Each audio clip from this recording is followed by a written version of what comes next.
Nous allons voir dans cette vidéo comment intégrer, paramétrer et utiliser les moteurs NXT au niveau de votre robot. La première chose à faire, comme on peut le voir ici, est de connecter votre moteur sur un des ports A ou B de votre robot. Ici donc on a deux moteurs, un connecté sur le port A et un autre connecté sur le port B. Au niveau de Enchanting, on va déclarer cette connexion. Pour cela, nous allons dans le menu moteur, cliquer sur configure moteur. Et ici, donc, on retrouve nos trois ports A, B et C pour un troisième moteur que nous n'avons pas utilisé ici. Donc, nous allons tout simplement prendre ce bloc-là, le faire glisser sur moteur A et moteur B.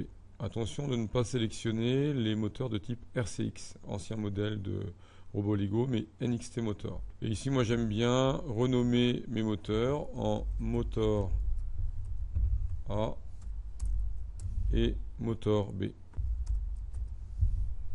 Voilà, on clique sur OK et on voit que Enchanting nous a automatiquement rajouté les blocs d'action sur ces moteurs. Votre programme commence toujours par un camp drapeau vert, attendre jusqu'à bouton Enter pressé. Ici, si nous voulons faire rouler le robot en avant d'une distance indéfinie, nous allons utiliser le bloc démarrer rotation ici sur le moteur A et démarrer rotation sur le moteur B. Sélectionnez bien le moteur B ici. Vous avez le choix avance ou recul. Si vous exécutez ce programme, si j'appuie donc sur le bouton orange, les deux roues démarrent et ce de façon continue jusqu'à ce qu'il n'y ait plus de batterie. Donc là, on va appuyer simultanément sur le bouton orange et gris pour réinitialiser notre programme. Au niveau du moteur, vous allez avoir aussi le bloc stop qui va permettre d'arrêter un moteur, soit en mode freiné ou roue libre. Alors, roue libre, ça veut dire que la rotation des moteurs s'arrête, mais ils ne sont pas bloqués.